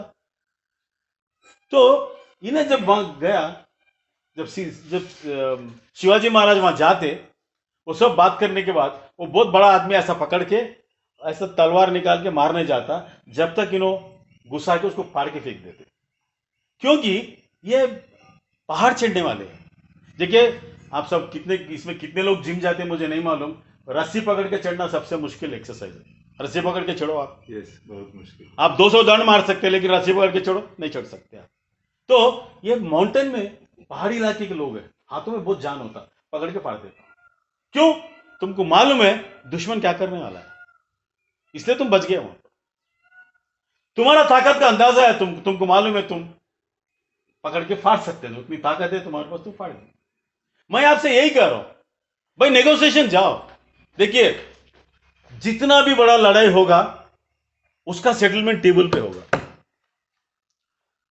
जंग होगा, యుద్ధం జరుగుతుంది, నువ్వు తుపాకులు వాడుతావు, బాంబులు వాడుతావు, అన్ని మాడతావు, आखिर सेटलमेंट ఎక్కడైతుంది? टेबल में देखो। सो टेबल भी जो है, ये टेबल भी एक युद्ध स्थल है, is also battlefield. Table is a battlefield. जब आप बैटलफील्ड पे है तो क्या बात करने जा रहे हैं आप, क्या कॉम्प्रोमाइज करते? मैं आपका हड़ताल से ज्यादा इंटरेस्टेड नहीं हूं। मुझे मालूम है आप कितना हड़ताल करते हैं, मैं समझ सकता हूं। अभी पब्लिक सेक्टर में कौन कितना हड़ताल करता हम समझ सकते। करिए, अच्छा, अच्छी बात है, हड़ताल करो, लेकिन मैं यही बोल रहा हूं, जाने से पहले अभिमन्यु की तरह मत जाओ, वापस आने का रास्ता भी ढूंढ लो आप, प्लीज। शिवाजी के जैसा मत जाओ। उनका जो एडवाइजर है, एडवाइस लेके गए तो सतर्क जाओ, सतर्क वापस आ। अभी कॉन्टेक्स्ट देखो आप, आज के माहौल में अभी मोदी का राज चलने वाला है, मोदी रहेगा और 3 साल रहेगा। पहला 100 दिन के अंदर कंप्लीटली हम प्राइवेटाइज कर देंगे। लिस्ट है, उसके अंदर ऑर्डिनेंस फैक्ट्री से कोई भी ऑर्डिनेंस फैक्ट्री में खरीद के आने के लिए क्यों आएगा भाई? ऑर्डिनेंस फैक्ट्री में आपका क्या टेक्नोलॉजी है? क्या टेक्नोलॉजी है? दुनिया में सबसे बड़े आर्मामेंट फैक्ट्रीज जो है वो सब प्राइवेट है या सरकार के साथ मिला जुला पब्लिक प्राइवेट पार्टनरशिप जैसा जॉइंट वेंचर्स है। बहुत सारे प्राइवेट कंपनीज हैं। जो भी प्राइवेट कंपनी मालिक इस देश में आने वाला है, आपका जो इन्वेस्टमेंट करने वाले हैं, वो क्यों आएगा भाई? आपका मशीनरी, ये मशीनरी उसका कोई काम का नहीं है, उसके पास बहुत एडवांस मशीनरी है। हमारा फर्स्ट जनरेशन सेकंड जनरेशन में मशीनरी है, उनके पास थर्ड फोर्थ जनरेशन मशीनरी है। ये आपका मशीनरी से उसका कोई मतलब नहीं है। स्किल्ड वर्कफोर्स, कुछ लोगों को छोड़ के बाकी उनके मशीन के लिए काम करने के लायक भी नहीं है। हम उतना स्किल्ड भी नहीं है, एक्सेप्ट यंगस्टर्स को छोड़ के हम उतना स्किल्ड भी नहीं है। क्यों आ रहा उन्हें कोई भी बाहर का देश से अगर ऑर्डिनेंस फैक्ट्री खरीदने के लिए आ रहा, इसमें इन्वेस्टमेंट करने के लिए आ रहा, तो एक ही एक चीज के लिए आ रहा, वो है 62,000 एकड़ की जमीन, 60 to 62,000 एकर्स ऑफ लैंड, उसके लिए आ रहा कोई, उसके लिए आ रहा। तो इसीलिए राजन्ना जो बोले, मेरा राजू कामले साहब जो पुणे में है, अच्छे दोस्त है मेरे, और उन्होंने भी मेरे से बात करते रहते फोन के ऊपर, लीगली कोई पॉसिबिलिटी है क्या जाके रोकने के लिए? यह भी एक डिस्कशन हुआ। मैं आपको बताना चाहूं 2003 में जब वाजपेयी साहब प्राइम मिनिस्टर थे, तो प्राइवेटाइजेशन के लिए उन्होंने कदम लिया, तो लोग जाके कोर्ट में चैलेंज किया उसको। मैं वो केस ला एग्जैक्ट में भेजूंगा, I send you the case law. तो सुप्रीम कोर्ट यही बोला, it is an act of parliament, parliament के एक्ट के जरिए ये कंपनी बना, हम इसको टच नहीं कर सकते। We have no right to override the parliament decision. देखिए, कानून बना था पार्लियामेंट, वो कानून का अमल सही हो रहा सही नहीं हो रहा देखने का काम न्याय व्यवस्था का है। सो न्यायपालिका जो है, पार्लियामेंट का जो डिसीजन है उसको रिवर्स नहीं कर सकता। Judiciary can not overrule the decision of the parliament. कानून पार्लियामेंट बना था। आप सब कितने लोग हैं? पूरे मिला के ऑर्डिनेंस फैक्ट्री के पूरे वर्कर्स 80,000 लोग हैं पूरा देश भर में। 80,000 मतलब यहां एक एमएलए के पास 2 लाख 3 लाख मेंबर्स रहते हैं, और एक प्रधानमंत्री 130 करोड़ आबादी देश का प्रधानमंत्री है। आप 80 लोग जाके लड़ेंगे तलवार लेके? मैं पूछ रहा हूं, आप सोच लो। मैं तो मैं ये कह रहा हूं आपसे, तो सुप्रीम कोर्ट यही बोला कि वी विल नॉट इंटरफियर। अभी क्या करा मोदी साहब जैसे सरकार में आ गए 2014 में ही, 2014-15 में दे चेंज द लॉ, चेंज कर लिया, पार्लियामेंट में रख के अप्रूवल ले लिया होगा, दे कैन प्राइवेटाइज। तो कितना उसमें गुंजाइश है वो भी स्टडी कर रहे हैं हम लोग। ये जब ये स्टडी कर रहे थे तो हमको ये बीएसएनएल का मिला। बीएसएनएल का मिलते मैं ईश्वर भाई को बोला, ईश्वर भाई एक रास्ता निकलता है, एक छोटा सा एक खिड़की खुला, इसके अंदर एक खिड़की में से हम झांक सकते क्या हो सकता। वो पता नहीं आपके फेडरेशन कितना सीरियस है उसके बारे में। आपके पेंशन रूल्स में रूल 37 एक बार देखो, रूल 37 में देयर इज वन एक्सेप्शन। वो एक्सेप्शन सिर्फ बीएसएनएल के लिए। एक लीडर थे ओपी गुप्ता, एआईटीसी के बहुत पुराने लीडर, पीएनटी के लीडर थे। वो कभी भी हैबिट्स में गोल्डन ट्री, हमारे ऑफिस के बगल में पीएनटी का ऑफिस था, वहां के बात करते थे। तो मैं ईश्वर प्रसाद के जैसा, मैं भी बहुत बड़ा रेवोल्यूशनरी था उस टाइम पे। तो मेरे को लगता था आदमी क्या लीडर है यार, ये तो साला कॉम्प्रोमाइज करने वाला लग रहा है, इसको तो मारना चाहिए, पीटना चाहिए। अब बेचारा ओपी गुप्ता को मारे और पीटे वर्कर्स। लेकिन उसने जो दिमाग इस्तेमाल करके पेंशन की कैलकुलेशन होता पे कमीशन पैटर्न या industrial DA pattern, central DA pattern और आईडीए पैटर्न। बीएसएनएल वगैरह फर्स्ट टाइम जब वीएसएनएल बना, विदेश संचार निगम, उसके बाद एमटीएनएल, उसके बाद बीएसएनएल। तो जब बीएसएनएल बनाए, उनको इंडस्ट्रियल डीए पैटर्न देके उनका जो पेंशन है सेंट्रल डीए पैटर्न पे पेंशन कैलकुलेशन हुआ। दैट इज एन एक्सेप्शन, वो एक ही एक्सेप्शन इस देश के अंदर। ये अब देखिए, ये हमारा ब्रह्मास्त्र है। हम ब्रह्मास्त्र, कोई भी लड़े, हम बचपन में समझते थे ये क्या लड़ते भाई, ये पहला उन्हें आग लगा देता, उन्हें वहां से बारिश लगाता, इन्हें हवा लगाता, तो उन्हें वहां से पहाड़ देता। ये सब क्यों? एक ब्रह्मास्त्र है, वही पहले यूज कर सकते। ये क्यों, ये झगड़ा क्यों समझते थे? लेकिन लड़ाई ऐसा नहीं होता ना, लड़ाई स्टेजेस में होता। अभी हमारा लड़ाई परसों अभी गलवान वैली में अभी हाथ पैर से लड़ाई हुआ, ठीक है, हाथापाई हो गई। वो कल गन होगा, कल टैंक होगा, उसके बाद न्यूक्लियर वेपन होगा, नहीं बोल सकते हम लोग, तो स्टेजेस में होता। तो आपके पास एक रास्ता है। देखिए अभी सरकार क्या करने वाला है। सरकार सबसे पहले एक होल्डिंग कंपनी रजिस्टर करेगा। It will register holding company. What is an holding company? मैं आपको स्लाइड नहीं दिखा सकता, स्लाइड बना के लाया मैं। होल्डिंग कंपनी मतलब कंपनीज एक्ट 2013 के नीचे एक कंपनी रजिस्टर करेंगे। उस कंपनी के अंदर सारे जितने भी ऑर्डिनेंस फैक्ट्रीज के जो असेट्स है, it's called monetisation of assets. मतलब ये जमीन है, जमीन का क्या वैल्यू है, सरकारी वैल्यू क्या है? यहां पर मान लीजिए सरकारी वैल्यू 5 लाख है, आपका 1000 है, 3000 इंटू 5 कितना हो गया? 5 लाख इंटू ये 3000 कितना होगा? 35 लाख हो गया, या 3.5 करोड़ हो गया। पूरा 35 करोड़ आपका वैल्यू है इसका। मार्केट में कितना वैल्यू है इसका? इसका कम से कम 10 गुना ज्यादा है, एटलीस्ट 5 टाइम्स ज्यादा है इससे वैल्यू। तो लोग क्या करेंगे, सबसे पहले होल्डिंग कंपनी के अंदर ये जितने भी 41 कंपनीज का असेट्स है, असेट्स ट्रांसफर कर देंगे। First they will do monetisation of assets. Assets की मोनेटाइजेशन करते, मोनेटाइजेशन ऑफ असेट्स करने के बाद ये सारे असेट्स उसके अंदर ट्रांसफर कर देते। तो एक प्रॉब्लम उनके पास रह जाता, what to do about the service conditions of employees. Employees को क्या करना? जमीन चले जाता, आपकी मशीनरी चले जाती, आपकी गुडविल सब चले जाता, एम्प्लॉइज चले जाते। 80,000 लोगों को क्या करना? यानी एम जाल 80,000 मंदी।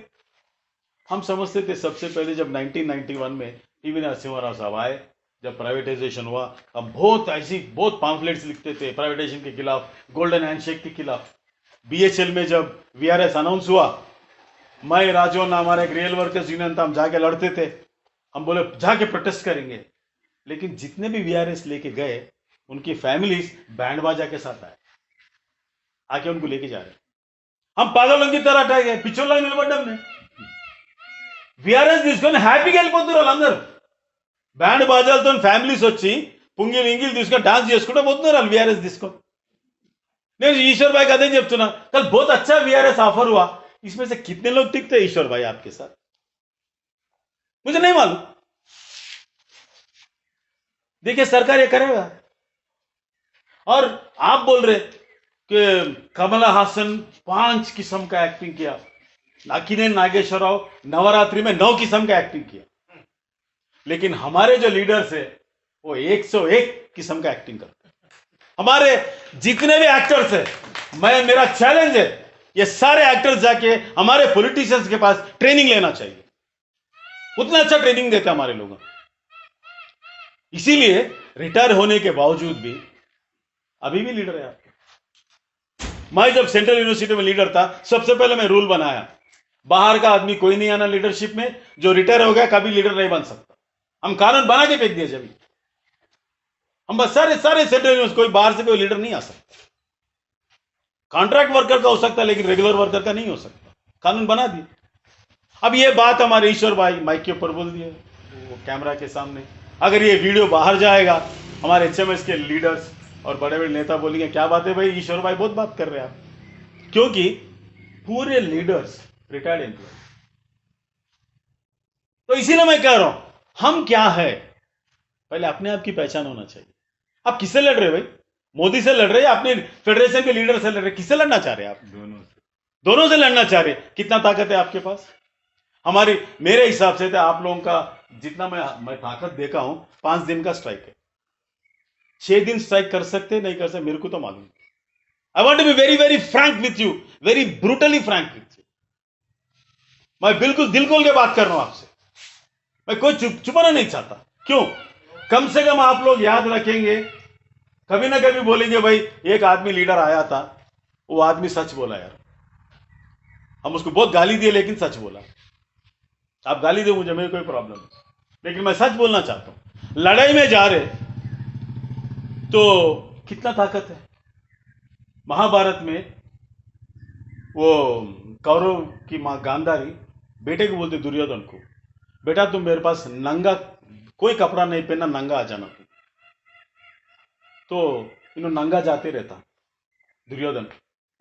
तो किशन भगवान को मालूम है क्या होने वाला है। उनकी मां अगर हाथ लगा दी, जितना भी हाथ उनका लग गया वो पूरा वज्रदेह हो जाता। इट बिकम्स वज्रदेह में बोलते, लाइक ए डायमंड, तुम उसको तोड़ नहीं सकते। तो किशन भगवान रास्ते में जाके बोलते, अरे क्या है ये, नंगा जा रहे तुम? नहीं नहीं, मेरी माँ बुलाई। माँ के पास भी ऐसा नंगा जाते क्या? लंगोट तो बन लो कम से कम। आप बेचारा धोती बनता यहाँ पर, वो टच करके बोल देती तुम क्यों पहन के आए, ये हिस्से में अगर मार लगा तुम नहीं बच सकते। इसीलिए लड़ाई में नाभि के नीचे नहीं मारना, गदा युद्ध में नाभि के नीचे नहीं मारना गलत है, दैट इज इलीगल। मैं इसलिए बोलता हूं कोई धर्म युद्ध नहीं है दुनिया में। सो प्रैक्टिस में दुर्योधन ज्यादा प्रैक्टिस था भीम के साथ। भीम के पास ताकत ज्यादा है लेकिन टेक्निक इसके पास ज्यादा है। लड़ाई में ताकत से भी ज्यादा टेक्निक बहुत जरूरी है। टेक्निक इसके पास ज्यादा टेक्निक था, लेकिन ये चोर मार मारता, मार के उसके रान तोड़ देता। ये कौन सा धर्म युद्ध है भाई? तो इसीलिए मैं कह रहा हूं आप भी लड़ाई में जाने वाले हैं। आप ये मत समझो लड़ाई में जाके अरे हम तलवार भूल गए। आपका दुश्मन आपको रहम करने वाला नहीं है। तलवार भूल गए बेटा, आ जाओ, आराम से प्यार से काट के हलाल करके फेंक देंगे तुम्हारी, खत्म। तैयार हो जाओ। इसलिए मैं आपसे यही कर, मेरा यही विनती है, आप अगर लड़ने जाना है तो क्या तैयारी है हमारी। अभी मैं राजू कामले से भी बात करूंगा, अगर कोई भी गुंजाइश है SC ST BC का कोई भी तरीके से अगर कुछ स्टे अगर मिल सकता तो ले लेना चाहिए उसके। देखिए और एक बात बता रहा हूं, प्राइवेटाइजेशन से सबसे ज्यादा नुकसान होने वाला है SC ST BC माइनॉरिटीज को। कोई भी प्राइवेट कंपनी में कोई सोशल रिजर्वेशन नहीं है। They have no social objectives. Private company का एक ही एक ऑब्जेक्टिव है, मुनाफा कमाना, और मुनाफे को इंसानियत नहीं होता। Profit has no humanity. लाभम की मानवत्व ఉండదు। नया नया जब ये मास्क आया कोविड में, एक एक मास्क 350 रुपए में बेचे, यही मास्क अभी 20 रुपए में बेच रहे। प्राइवेट हॉस्पिटल जाओ, सरकार को रेट फिक्स करना पड़ रहा, लेकिन वो रेट में नहीं ले रहा उन्हें। ज्यादा पैसे दिए तो बेड देता, नहीं तो नहीं देता। इंसानियत किधर है? मानवत्व మేడే ఉంది। लाभम की ఎక్కడ కూడా मानवत्व ఉండదు। इसीलिए मैं आपसे ये कह रहा हूं, देखिए अभी आप लड़ाई में जाने वाले हैं, कब जाएंगे ठीक है आप फैसला करो, मैं तो आपका नेता नहीं हूं, लेकिन मैं आपसे यही बोलना चाह रहा हूं कि क्या हो सकता वो सब, you explore all the possibilities, पूरे पॉसिबिलिटीज एक्सप्लोर करो। SC ST रिजर्वेशन उसका सब लिखो। फिजिकली हैंडीकैप को कौन नौकरी देता भाई? पब्लिक सेक्टर नौकरी देता। अंधा आदमी है, जाओ बैंक में, कोई भी बैंक में एंटर करो, एक अंधा आदमी बैठ के आपको गाइड करता। अंधा आदमी को कोई नौकरी देता? जिसके हाथ पांव अच्छे हैं उसको कोई नौकरी नहीं देता। बैंक दे रहा नौकरी। नेशनलाइज्ड बैंक्स जो काम कर रहे, देखो प्राइवेट बैंक हम चाहते, देखिए जब आत्मनिर्भरता की बात करें, हमारे मोदी साहब बोल रहे आत्मनिर्भरता, ये आत्मनिर्भरता नहीं हो सकता, सेल्फ रिलायंस नहीं हो सकता, ये विदेशी निर्भरता है, ये आत्मनिर्भरता नहीं है। आप फॉरेन डायरेक्ट इन्वेस्टमेंट बाहर से मंगा रहे आप, क्यों? पूंजी नहीं है इस देश में। बहुत पूंजी है हमारे पास, बहुत पूंजी है। जिसके पास पूंजी उसे लो ना तुम। 66,000 करोड़ ये पैंडेमिक के अंदर 25 या 30 जो मालिक है उनका राइट ऑफ कर दिए लोन्स। कितने lakhs and lakhs of crore loans wave कर दिए। पकड़ के लाओ ना, मालिया को पकड़ के लाओ, चोकसी को पकड़ के लाओ, ये सालों को सबको पकड़ के लाओ, चोरों को पकड़ के लाओ। पैसे बहुत है हमारे पास, क्यों पैसा नहीं है? बहुत पैसा है। कोई भी नेता जो है पैसा निकालना नहीं चाहता, लाओ उनके पास से। प्राइवेटाइजेशन की कोई जरूरत नहीं है। देखिए लाइट कॉम्बैट एयरक्राफ्ट है LCA, अब दुनिया में सबसे छोटा फाइटर एयरक्राफ्ट है लाइट कॉम्बैट एयरक्राफ्ट। उसका जो डिजाइनर है मैं उनको जानता हूं, हमारे यूनिवर्सिटी का वाइस चांसलर थे। आज भी मैं कभी कभी फोन पे बात कर लेता हूं, मैं मजाक करता हूं साहब से, मैं बोलता हूं साहब आप लाइट कॉम्बैट एयरक्राफ्ट जो है इतना छोटा क्यों बनाए फाइटर जेट? उन्होंने बोले उनका जो डिजाइनर है, मैं छोटा हूं ना इसलिए मैं छोटा बनाया। वो छोटे आदमी, is not a big man, is a small man. तो जोक करते हो, मैं छोटा हूं इसलिए मैं छोटा डिजाइन किया। लाइट कम्बैट एयरक्राफ्ट जो है दुनिया का सबसे छोटा, और लड़ाई में जो छोटा होता वो ज्यादा लड़ सकता। अब एक बहुत बड़ा आपका पंछी है, उसको मुड़ने के लिए टाइम लगता है, हमारा छोटा जो चिड़िया रहता सट बोल के मुड़ जाता। तो स्ट्रेटजी के तौर पे वो एयर वॉरफेयर में smaller aircraft are very, smaller jets are very effective. तो मैं आपसे यही कह रहा हूं, अभी अगर सरकार चाहता तो ये रुक सकता, लेकिन कैसा रोकना इसको? बहुत बड़ा हाथी रहता, एक हाथी जो है कुछ टन्स वजन रहता उसका, हजारों किलो वजन उठाता हाथी, लेकिन उसकी एक छोटी सी एक वीकनेस है। उसका वीकनेस जो, उसका कुंभ स्थल जो है उसका वीकनेस है, वो भी मेरे जैसा बाल नहीं रहते उसको, हाथी को भी बाल नहीं रहते मेरे जैसा, तो ये वीक पॉइंट है उसका। तो वहां एक छोटा आदमी बैठ के उसको प्रेस करता, छोटा लेके, वो जैसा बोला इतना बड़ा हाथी सुनता। आप भी ढूंढो हमारा मोदी का क्या वीकनेस है, पकड़ो उसको, सरकार का क्या वीकनेस है। अभी जैसा हम बोले एक ही एक वीकनेस है, आप ये जमीन पकड़ो, आप यही बोलो there are, I want to give you some alternatives. आप लड़ेंगे, मुझे मालूम है आप लड़ाकू है, आप लड़ेंगे, और खास करके हमारे ईश्वर भाई के नेतृत्व में आप सब लड़ाकू हमारे मजदूर है, लड़ाकू साथी है, मेरे को इस पर कोई शक नहीं है। सबसे ज्यादा अगर 41 फैक्ट्रीज के अंदर सबसे ज्यादा एनलाइटेड लीडरशिप है, कमिटेड लीडरशिप है, अगर फाइटिंग लीडरशिप है, तो मैं इज्जत के साथ दावे के साथ कहूंगा ये हमारा मेदक ऑर्डिनेंस फैक्ट्री में है। आप लोग है, आप लोगों में ताकत है, मैं जानता हूं। आप रहनुमाई कर सकते हैं, you can give leadership to all the 41 factories, issues take up करो। मैं ये कह रहा हूं सबसे पहले आप यही बोलो, जो किसान, हमारे किसान जो जमीन दिए ऑर्डिनेंस फैक्ट्री के लिए दिए, आज उन्हें बेच रहा उन्हें, ये इतना ही बोलो भाई हम हमारे जमीन हमारे देश के लिए दिए, इंदिरा गांधी लेकर आई, हमारे देश के लिए दिए हम लोग, देश के लिए आप जो है आयुध बनाएंगे, आप वेपन्स बनाएंगे, तो आपके लिए हम दिए। और आप जो है प्राइवेटाइज करके प्राइवेट को देना चाह रहे, अगर प्राइवेट को देना चाह रहे तो एक काम करो, हमारा जमीन हमको वापस दे दो, हम प्राइवेट वाले से बात करते हैं, इश्यू टेकअप करो। एक मुझे नहीं मालूम 41 फैक्ट्रीज के अंदर किधर किधर जमीन कितना लिए, आई हैव नो आइडिया, लेकिन एक इश्यू बन सकता। इसमें क्या होगा, आपका लोकल किसान भी आ जाएगा। और मैं इनसे यही कह रहा था, केसीआर के पास जाओ, जाके बोलो साहब सिंगरेनी कॉलरीज है, Singareni Coleridge state government company है, आप बोलो भाई सेंट्रल गवर्नमेंट क्यों, आपको क्या प्रोडक्शन चाहिए हम बना के देंगे। आप हर चीज बना सकते, आप बैलेट बॉक्सेस भी बना सकते, आप कुछ भी बना सकते, अब तो बना रहे। बात करो केसीआर के पास जाओ, जाके बोलो साहब ये हमारा जमीन है, ये मल्टीनेशनल्स को नहीं देना, स्टेट गवर्नमेंट ले लो, या फैक्ट्री आप, ये फैक्ट्री तुम ले लो, प्रोडक्शन तुम करो।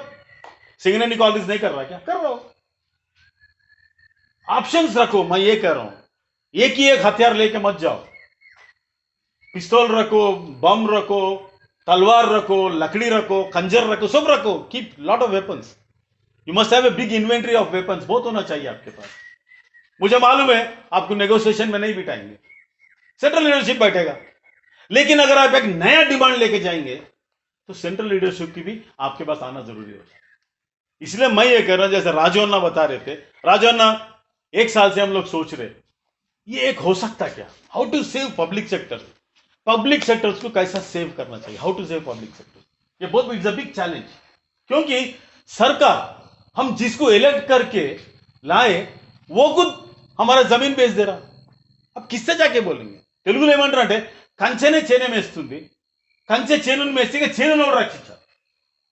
हम इलेक्ट करें, जो आदमी बोला कि मैं सब लोगों को 15-15 लाख रुपए ऐसे बैंक में डाल दूंगा, 15 पैसे आए नहीं आए मेरे को तो मालूम नहीं, और ये भी बोला कि बाहर का पूरा हम ब्लैक मनी लेकर आएंगे, पूरा ब्लैक मनी पकड़ेंगे हम लोग, साल में 2 करोड़ नौकरी देते बोल के प्रॉमिस किया उसके अंदर 2014 में इलेक्शन से पहले, 250 नौकरियां चले गए। आज मालूम है CME committee monitoring Indian economy CME के हिसाब से आज हमारे पास बेरोजगारी 25% है, 25% अनएम्प्लॉयमेंट। आज तक आजादी के बाद इतना बड़ा बेरोजगारी कभी नहीं था। कितने नौकरियां चले गए ये लॉकडाउन करके। तो मैं आपसे ये कह रहा हूं, ये एक डिमांड लग रखो, स्टेट गवर्नमेंट से अप्रोच हो जाओ। और मुझे मालूम नहीं नेशनल लीडरशिप इसका इश्यू कैसा लेगा, आप एक प्रपोजल लगाओ, हम कोऑपरेटिव बनकर चलाएंगे इसको। We will run a cooperative. क्या चाहिए आपको? देखो प्रोडक्शन तो आप करने वाले, हमारे मैनेजर्स खाली गाइडेंस देते, काम तो आप करते हैं ना। एक दो मैनेजर को हायर कर लो आप लोग, प्लानिंग के लिए मैनेजर हायर करो, प्रपोजल दो, एक बात बोलो, साहब हमारा जितना भी पीएफ है हम नहीं लेंगे, उसको शेयर्स में कन्वर्ट कर दो, वर्कर्स के शेयर्स में कन्वर्ट करो। वर्कर्स के शेयर्स में कन्वर्ट करके आप बोलो हम कोऑपरेटिव चलाना चाहते, बोलो। मैं ये सब अल्टरनेटिव्स दे रहा हूं आपको। मैं लड़ो आप एक तरफ। देखिए कोई भी महाभारत का लड़ाई जब होता था, कौरव पांडव सुबह 6 बजे जैसा सूर्योदय हो गया लड़ाई शुरू, सूर्यास्तम हो गया लड़ाई बंद। लड़ाई बंद होने के बाद शाम में ये टेंट में से लोग वो टेंट में जाते थे, वो टेंट में से ये टेंट में जाते थे। लेकिन आज के जमाने में तो हमारे पॉलिटिकल लीडर्स का तो कोई भरोसा नहीं, कौन सा पार्टी में कब रहता मालूम नहीं। सुबह एक पार्टी में रहता, शाम में एक पार्टी में, कल एक पार्टी में रहता। तो टेंटों से कोई प्रॉब्लम नहीं, कोई भी टेंट में कोई भी किधर भी जा सकता। तो मैं ये कह रहा हूं आपसे, आप एक कम्युनिकेशन रखो, एस्टैब्लिश ए कम्युनिकेशन। वो कैसा करते आप प्लान करो, you plan how to establish. ये पकड़ो, इस जमीन का एक इश्यू पकड़ो, उसके बाद केसीआर के पास जाओ और लोकल एमएलए एमपी जो भी है यू इन्वॉल्व देम इसके अंदर। इन्वॉल्व करके कैसा रोक सकते। देखो आपका ताकत बस नहीं होता, 80,000 employ, 80,000 members, you can't influence the prime minister. Prime minister बेचना चाह रहा, बस खत्म, कोई नहीं। वीआरएस देंगे, इसमें कितने लोग टिकते कितने लोग नहीं टिकते मुझे मालूम नहीं। बीएसएनएल में वीआरएस अनाउंस हुआ, 85,000 people have applied for VRS. आधा पैसे मिला, आधा पैसे नहीं मिले लोगों को, लेकिन दे हैव अप्लाइड। क्योंकि मैं एक आम वर्कर हूं भाई, मेरे 3-4 बच्चे हैं, 2 बेटियां हैं जिसका शादी करना है, बच्चे पढ़ रहे, बच्चे को नौकरी नहीं है। मैं क्या लड़ते बैठूंगा क्या? मैं ये बोलूंगा ठीक है भाई वीआरएस में कितना आ रहा, 15-20 लाख आ रहा, वो लेके मैं चला जाऊंगा। लेकिन एक चीज याद रखो, अगर किसान इसके अंदर आ गया ना, ये जंग बंद होने वाला नहीं है, जंग चलेगा साला, ये जंग चलेगा। क्यों? उसको आपके वीआरएस से कोई मतलब नहीं है। जो किसान जो जमीन दिया उसको आपके वीआरएस से क्या मतलब है? वो तो लड़ेगा, वो लड़ेगा, उसके बच्चे लड़ेंगे, उसके लोग लड़ते जाएंगे उसके खिलाफ। तो इसीलिए मैं चाहता हूं कि आप इस चीज पे जोर देना चाहिए। कोऑपरेटिव मॉडल का भी एक पूछ सकते, कोऑपरेटिव कर सकते हैं आप, डिमांड करो, केसीआर के पास जाओ, बात करो लोगों से, बोलो भाई ले लो, आपको क्या कंडीशन चाहिए, आपको प्रोडक्शन चाहिए, प्रोडक्शन लिख के दे दो, हम इतना प्रोडक्शन देंगे। तो these are all the options आपको सोचना होगा। मैं आपसे एक ही विनती है, लड़ो, लेकिन पहले दुश्मन को समझो, अपने आप को समझो। और एक चीज याद रखो, एक बार लड़ाई में गए, पीछे नहीं हटना जंग के अंदर, नहीं लड़ेंगे तो लड़ो फिर।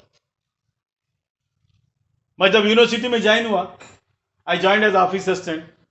मैं 25 से 30 साल नौकरी करके I retired as office assistant. मैं कभी लिख के नहीं दिया मेरे को प्रमोशन दो। कहीं ना कहीं आपकी एक पोजीशन लेना पड़ेगा, आपको टेक ए पोजीशन। मैं आपको बताया रूल 37 क्या है, आपको रूल 37 बताया मैं आपको।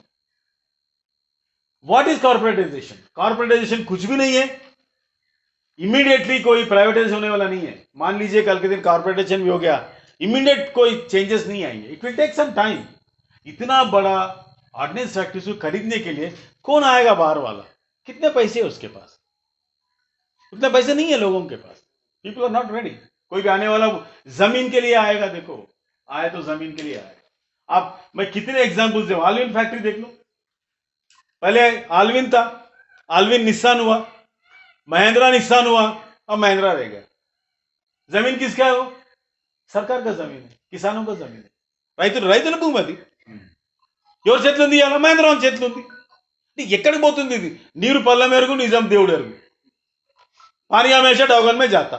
सच क्या भगवान को मालूम।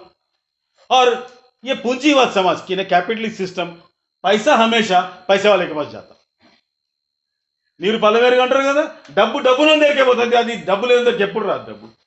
మరి ఆ లక్ష్మీదేవికి ఏమి ఇష్టమో డబ్బులు ఉన్నదో మనకు తెలియదు, కానీ ఆమె ఎప్పుడు డబ్బులు ఉన్న దగ్గరికే పోతుంది. ఎప్పుడు చూడడానికి कोई मारवाड़ी शॉप में जाके देखो लक्ष्मी देवी का फोटो, हर साल दिवाली को उन्हें लक्ष्मी देवी का पूजा करता.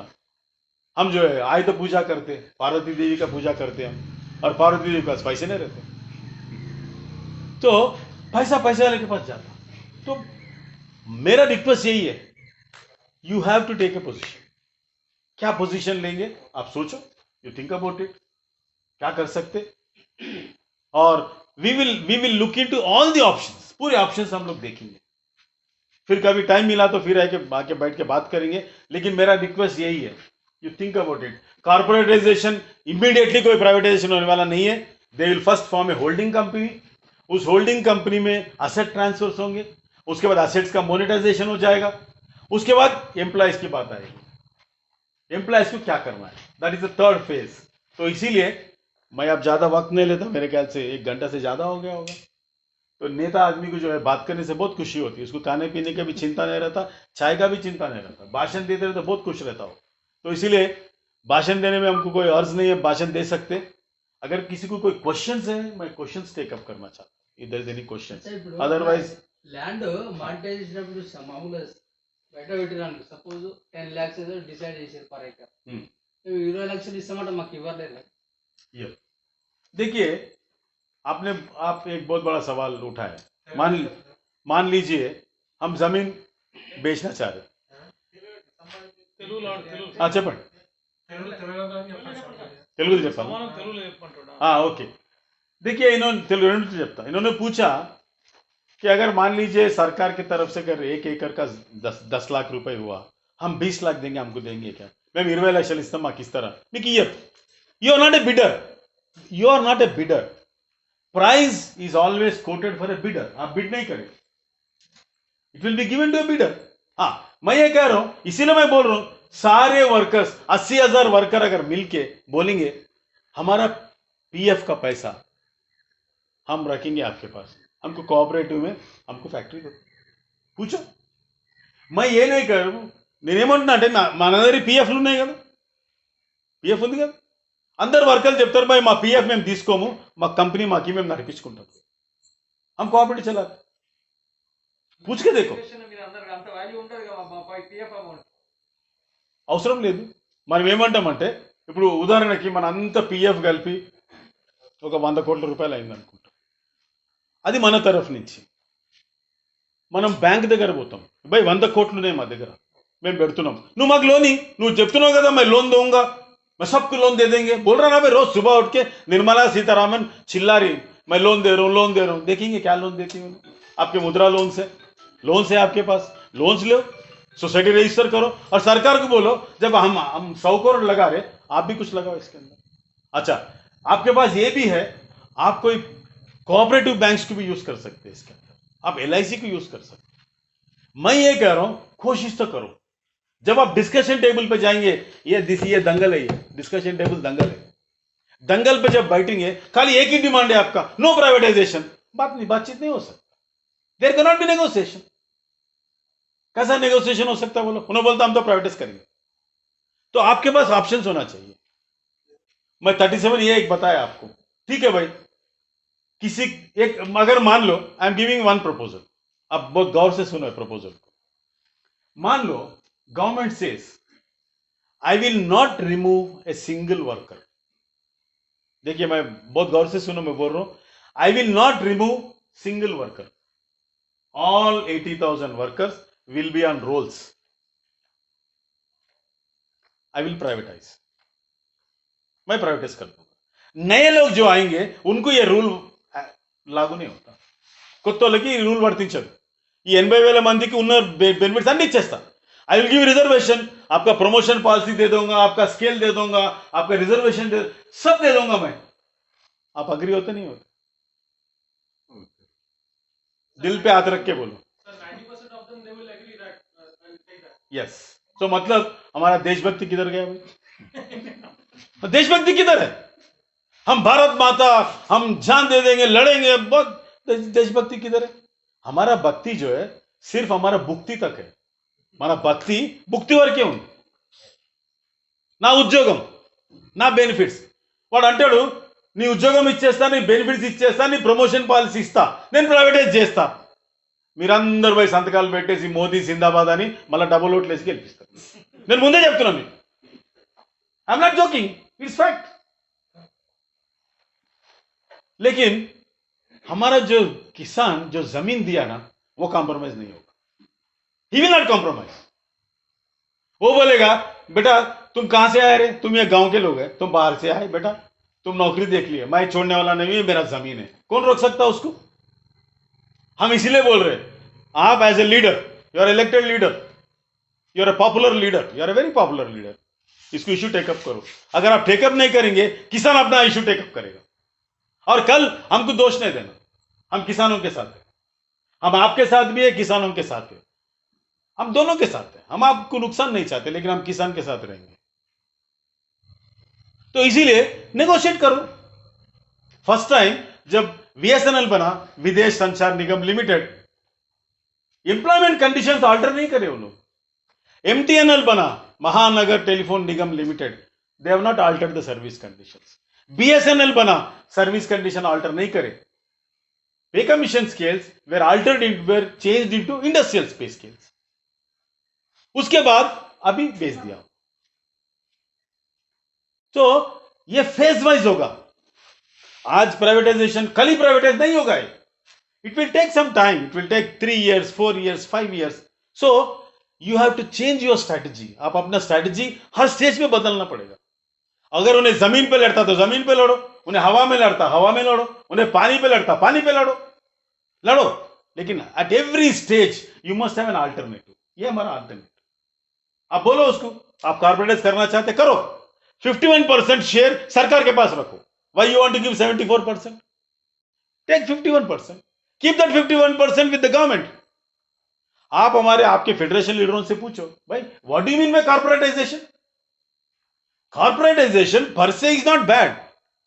कॉर्पोरेटाइज करना कोई गलत काम नहीं है, लेकिन कॉर्पोरेटाइजेशन किसके लिए करना चाहते, उसका क्या मकसद है, क्यों करना चाहते, ये बताओ.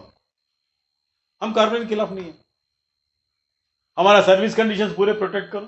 हमको क्या प्रॉब्लम है? कोई प्रॉब्लम नहीं. अच्छा आप बोलेंगे उसके बाद आने वाला कौन है? हमको तो मतलब ही नहीं है. हमारे पास इतने कॉन्ट्रैक्ट वर्कर काम कर रहे हैं, उसको तनख्वाह मिला नहीं मिला कोई पूछा क्या? सॉरी, आप गलत नहीं समझना. मैं बीएचएल में कॉन्ट्रैक्ट वर्कर्स यूनियन का प्रेसिडेंट हूं. मैं सिर्फ 2-3 यूनियन रखा, सब यूनियन छोड़ दिया. मेरे पास एक जमाने में 25-30 यूनियन रहते थे, सब छोड़ दिया. मैं कॉन्ट्रैक्ट वर्कर्स यूनियन यूनिवर्सिटी का है, एक बीएचएल का है.